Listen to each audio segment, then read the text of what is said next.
Welcome to Tough Glove Boxing.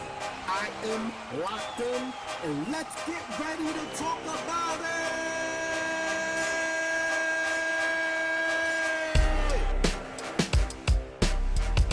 What's good, everybody? I'm locked in. Welcome to another episode of Tough Glove Boxing. First of all, as always, I want to take the time to give a salute to all the tough girls and tough guys that apply pressure to that like button for your boy. I truly appreciate it. If you're new to the channel, I welcome you to hit the subscribe button, become part of the Tough Glove family. We're a small family, but we're a strong family, and you don't have to agree with everything I say. All you got to do is do what I do and love the sport of boxing. Now, with that said, get in the comment section out your feelings. We're about to talk about it. You already saw the thumbnail. You already saw the title. You already see who's on my screen. You understand what I'm saying? Now, we had a whole week's worth of content of great boxing that went on this weekend. So I'm going to take my time with it. I'm not going to rush it, all right? I'm going to shoot you guys a video a day because there's a lot we got to break down and discuss. And I truly want your opinions and your perspectives on it, okay? So like I said, don't hesitate to get into that comment section.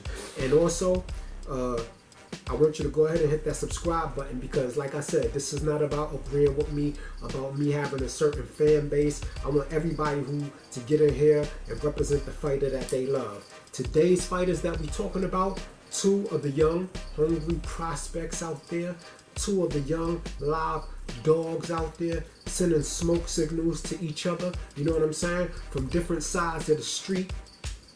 We got Top Ranks Keyshawn Davis. We got Man Down Promotions, the PBCs, Frank Martin, aka the businessman, to the Ghost, aka the Ghost. They sending smoke signals to each other. And so my question is, who is the better fighter? Who is most likely to win? Now, I love both of these fighters. I don't have a dog in this fight. I want to see both of these fighters go on to have fantastic, terrific, legendary careers. But right now, they up and coming, and they sending smoke signals to each other. So we're going to get down to the unbiased breakdown and stay true to the name of my channel, Tough Glove Boxing, true unbiased fight fans. Now, the first thing we're going to do is I'm going to give you the fights that I watched to reference this specific video. However, I'm familiar with all of the fights of these fighters with the exception of one Frank Martin fight that I can't seem to find anywhere. Okay? But I did watch the highlights of that particular fight. If anybody knows the link to that fight, we're going to get into which fight that is. I want you to send it my way so I can see what's really going on with it. Now, with that said, we're going to get into some statistics and some attributes. If you're a casual fan, you're trying to upgrade to a full diehard boxing fan, then I got some homework for you to do. First of all, let's talk about the fights that I analyzed and broke down in order to come up with this breakdown, okay? Excuse me, I had to put on my eyes. I know y'all dealing with an OG over here. And so, the Frank Martin fights that I watched, right, was the Michelle Rivera fight, the Ryan Klickowski highlights. I cannot find that fight anywhere. If anybody has the link to that fight, let me know. However, I was able to watch the highlights on YouTube. We talking about the Jackson Marinas fight, also his fight against Duno. Okay, so those are the last four opponents that he had, his last toughest opponents. So I want to go ahead and that's what I used to break down my opinion for this video. Now, the fights that I used for Keyshawn Davis were Anthony Yiggins was the fight that he just had. I used his fight against Burgos, okay? I used his fight against Omar Bahina and Esteban Sanchez. So those were his fights that I used to break down what's going on here. So now, let's talk about it. First, we got Frank the Ghost Martin. You understand what I'm saying? And they call him the Ghost for a reason. We're going to get into why I think they call him the Ghost. He's a southpaw, right? He's 28 years old, standing at 5'8" with a 78-inch arm reach. He has 17 fights, 12 of those fights coming by way of knockout. No losses, no draws. You understand? So the man is well on his way. He's definitely a beast out of the young prospects. I would argue that he's not even really a prospect anymore as much as he is a contender. Now, on the other side of the street, we got Keyshawn, the businessman, Davis. You understand? He has 8 fights, 6 of those fights coming by way of knockout. He stands at 5'9" with a 70-inch arm reach. I feel like he may be taller than 5'9". I feel like he might actually be maybe 5'11" or something like that. But BoxRec got him at 5'9", so that's what we're gonna go by. He's 24 years old, and let's talk about their accomplishments for a second, okay? First of all, Frank Martin won the Golden Gloves. Okay, he won the Golden Gloves in 2016, and he also that same year won a silver in the national championships. Okay, now Keyshawn Davis, we all know he's a silver Olympic medal winner. Right, he was in the Olympics for 2020. He's a silver world championship winner in 2019, and also in 2019 he won silver in the Pan American Games. So as far as accolades in the game of boxing, I would have to lean a little more to Keyshawn Davis, but Frank Martin is his resume is no slouch, whether amateur or professional. And when it comes to the professional resume, I'm going to edge it over to Martin just by a little bit. They both fought some really tough competition, but Michel Barrera is what edges it over that little bit to me for Frank Martin. Now, let's go ahead and get into Frank Martin first, okay? I want to talk about why Frank Martin, what his attributes are that leads him to winning a fight, and then we're going to talk about what may make him lose this fight, and then we're going to switch it over to Keyshawn Davis, and I'm going to give you my breakdown on that. So first of all, now, the level of competition that they fought in a professional game, right, is pretty even. However, Frank Martin has fought longer rounds, right? He's used to fighting 10 rounds, and I believe he had his first 12-rounder against Michel Barrera, whereas Keyshawn Davis just actually had his first 10-round fight. So what I will say is that they both have really good conditioning, but as far as the one who's been tested hardest in that category, it would have to go to Frank Martin. Some of the pros of Frank Martin, okay? Frank Martin fights off of angles, okay? This is very important when going up against an opponent like Keyshawn Davis. He has fantastic footwork. One of my favorite things about Frank Martin is his foot feints. You understand what I'm saying? He has great conditioning, so he's going to last from the first round to the last round. I've never really seen him fade. Okay, he's very muscular and compact, right? So he's deceptively strong. I've seen him fight fighters, and they will meet in the center of the ring and maybe grapple a little bit, and they have a hard time pushing Frank Martin back for somebody his size in comparison to them. So I'm going to go ahead and say Frank Martin is stronger than his physique would deem you to, believe. And it's not just muscles, because muscles really don't mean nothing, especially in the sport of boxing. But the strength, him physically being strong, he has a lot of strength. And it's very hard. I haven't seen really any opponent out-muscle Frank Martin yet. Frank Martin is very patient. He's very patient. He has an extremely high ring IQ. He's a chess player. I mean, he sets up his third punch. When he throws that jab, you can believe that he set up a couple punches behind there. And when he's hitting you, he's not just hitting you where he can hit you. You understand? His left hand is like a sniper rifle. He's like right on the button, whether it be to the body, whether it be to the chest, whether it be to the sternum, whether it be to the jaw. Wherever he's aiming to hit you, he's not going to release his hands until he knows he's going to connect. And he usually is a master at luring his opponents into punches. He has good footwork. He can fight off the back foot. He knows how to fight off of angles to get out of the way of danger after he counters you. So he's a fantastic counter puncher. And like I told you, those angles, a lot of people talk about how good Shakur Stevenson is in controlling the distance. Well, I would argue that while I don't think that Frank Martin is ready for Shakur Stevenson, that's my opinion. Okay, Shakur Stevenson is way up here, but I would argue that Frank Martin's his ability to control distance is almost at that same level. Okay, because his opponents just don't really land too many solid punches, and he's definitely not going to stand there and play rock'em sock'em robots with you. He has a very high ring IQ, and he utilizes that in the ring. He has great footwork. He has combination and speed. So when he's throwing his punches, he's throwing 3 or 4 punch combinations, right? And it makes me see when he's fighting that his first 2 punches may just be setup punches. While you defending upstairs, his whole intention from the very first punch was to go downstairs, or vice versa.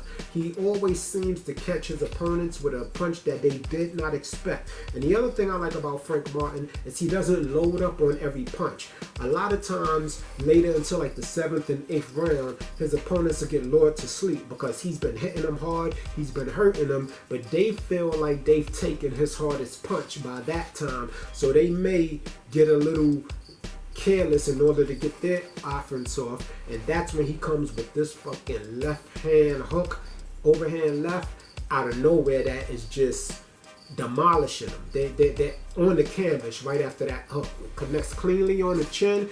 It's almost like he's been setting that up the whole fight, and when it lands, his opponents get dropped to the canvas. So that's a definite benefit, is that left hand. Okay, like I said, he doesn't load up on his punches. These are the notes that I took. He has a powerful left hand, and one thing about Frank Martin is he works the body. He makes early investments to the body.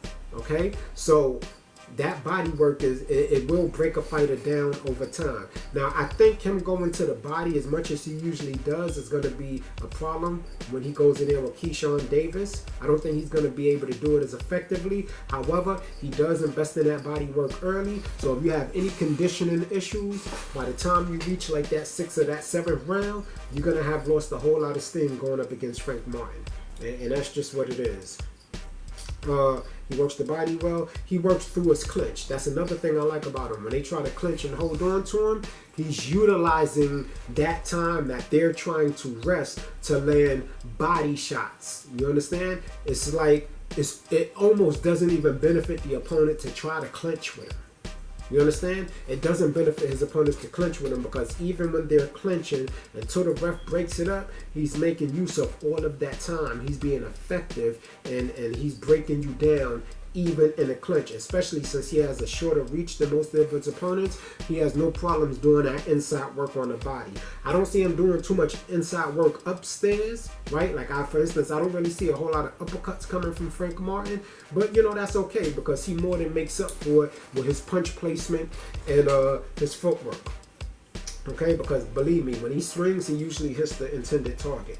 Now, he works through the clinches. Now, one of my favorite things about Frank Martin as well, that reminds me of Terence Crawford, okay, is his timing. His timing, man, is just like up there. You understand what I'm saying? Like, even when he has you hurt, a lot of times when boxers have you hurt, they just come out and they loading up on everything, and they're just, you know, swinging away.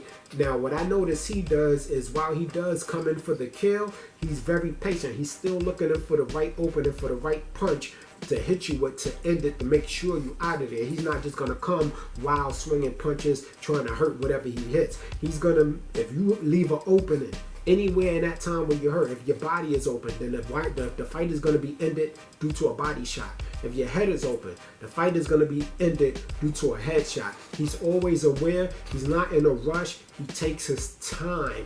And a lot of time, good boxers with power and patience and good timing, that's enough to defeat the majority of opponents that's in boxing today. Now, what are some of his cons, right? He's subject to getting hit with that right jab, right? And he's subject to the uppercut. The uppercut is one of Keyshawn Davis's best punches, right? And he's subject to that, right? And that's not a one-sided thing, because Keyshawn Davis is also subject to getting hit with his best punch, right? But we're going to get to that in a minute.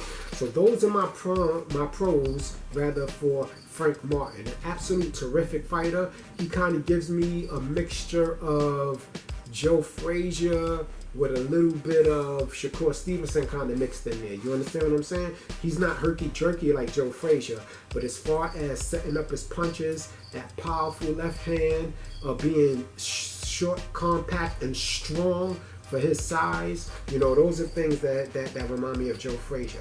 And I think that Frank Martin versus Keyshawn Davis fight will be explosive. It'll be a chess match versus a all-out brawl versus a fight. Whoever has the livest dog in them that day is going to pull through with the victory.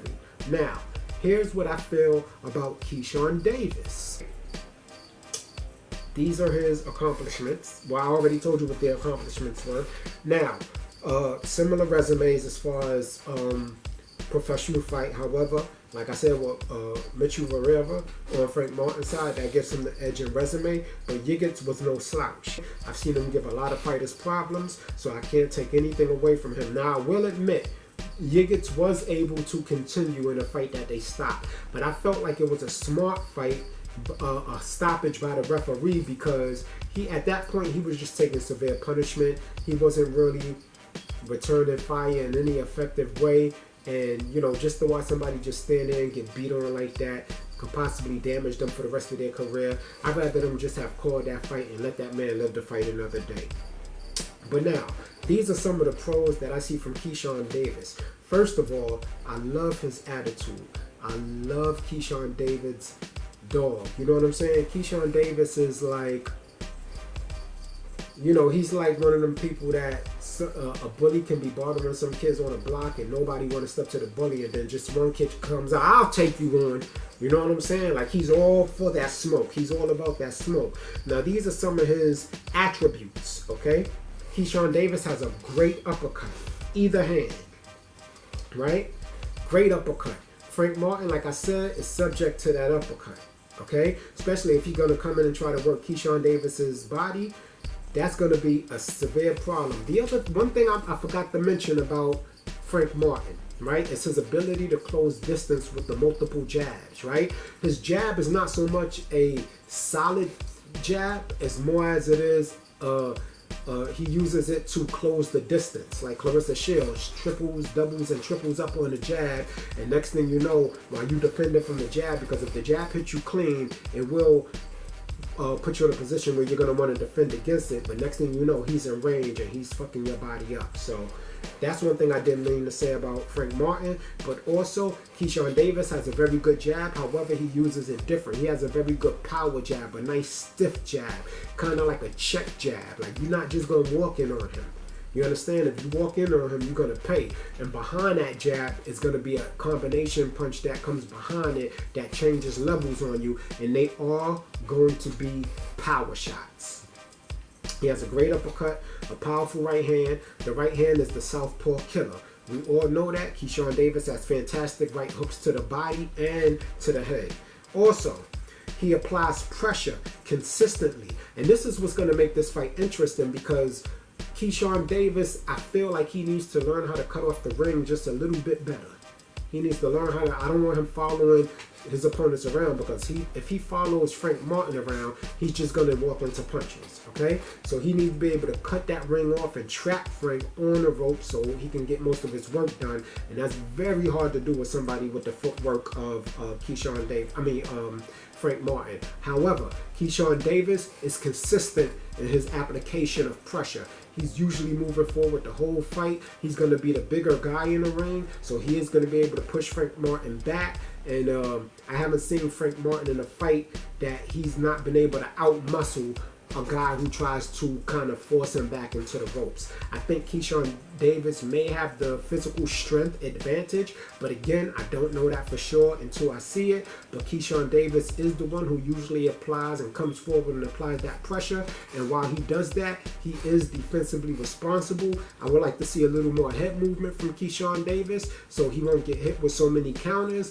But he does have that lean. He does have good body lean in it, and he has those reflexes where he kind of gets out the way and slips punches and make them just miss. Another thing about Keyshawn I like is his defense usually relies a lot on his arms, because I don't really like how he holds his right hand so low. With a fighter like Frank Martin, especially with that overhand left, I don't think that's going to be wise to keep your right hand so low, but I think he does that when he doesn't respect his opponent's power.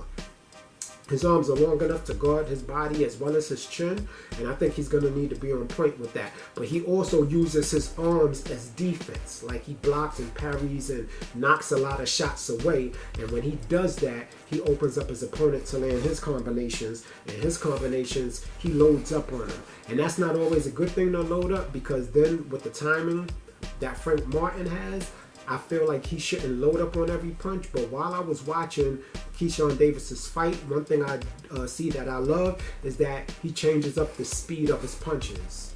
right? He doesn't throw. It's going to be hard for Frank Martin to time him because he doesn't throw his jab at the same speed. He doesn't throw his punches at the same speed. So, I mean, he changes up. So you can't really predict, right, what punch is coming at what speed or which one you need to defend against. And while you're defending against that one, he already has another one on the way upstairs or vice versa. So Frank Martin is going to have to be very alert about that. Also, Keyshawn Davis takes every single opening you give him. Every opening, whether you're on the ropes, whether you're on a guard. If you're blocking your body, he's going to go around your elbows. He's going to go around. He's going to hit you with looping hooks, uppercuts. Whatever you leave an opening, he's going to aim for it and he's going to hit it. And he usually throws combinations. So, I see Frank Martin in trouble with that, but not really too much because Frank Martin will spin you around in a second. Frank Martin knows how to angle off the ropes, and that's what's going to make this fight interesting. Another thing that I like about Keyshawn Davis is his energy management. Okay, he doesn't waste a lot of energy, right? When he launches his offense, he's usually always in range.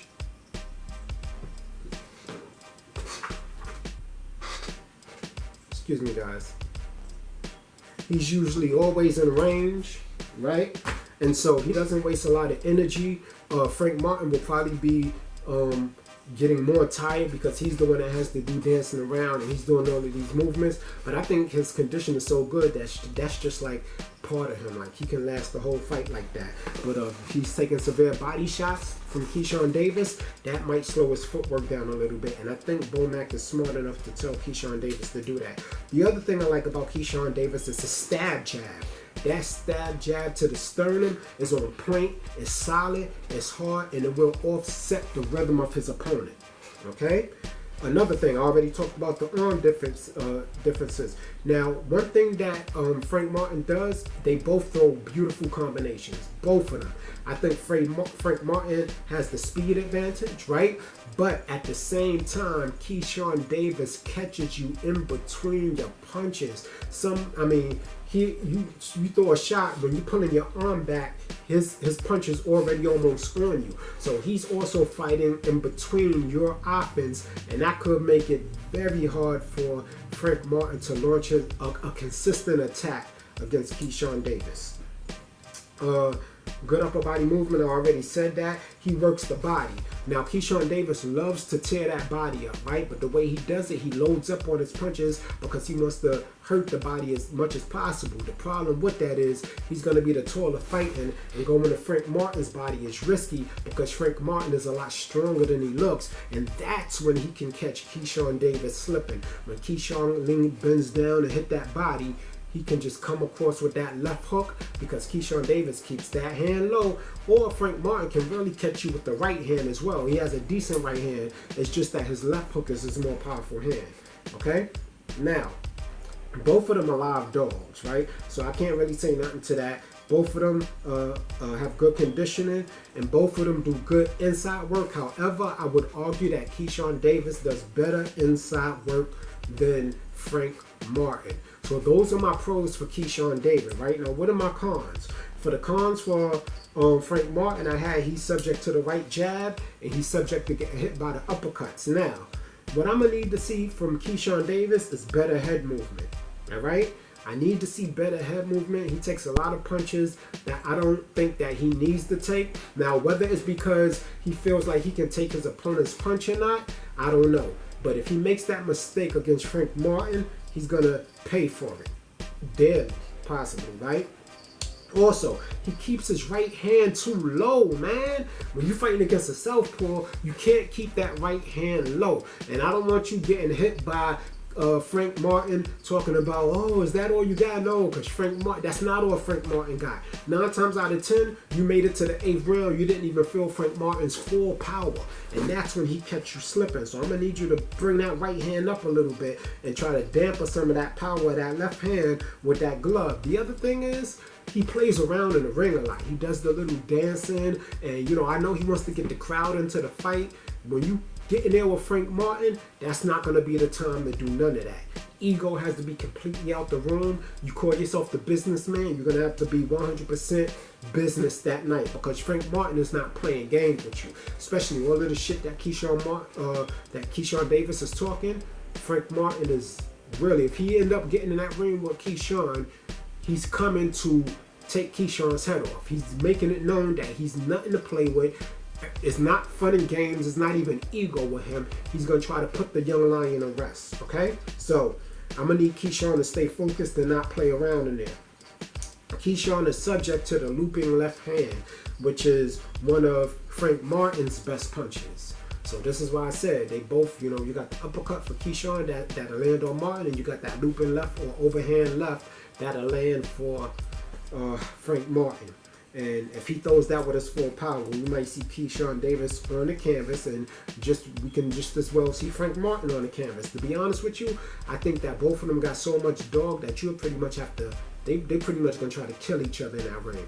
And that's the number one reason why I think that should be one of the co-main event of that fight. Okay?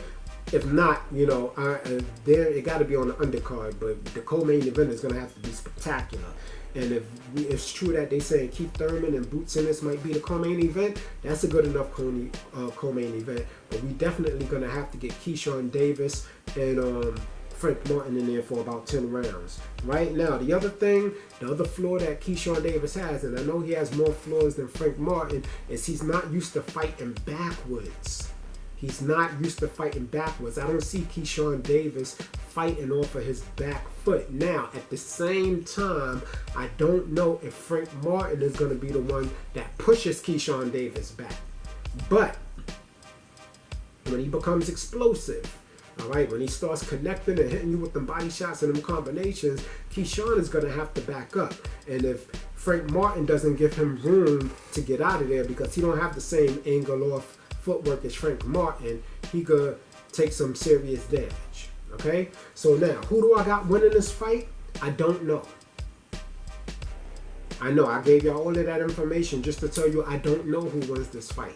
These guys are so evenly matched. They both live dogs. I will say this though. Keyshawn Davis, the burden of proof is going to be on him. All right?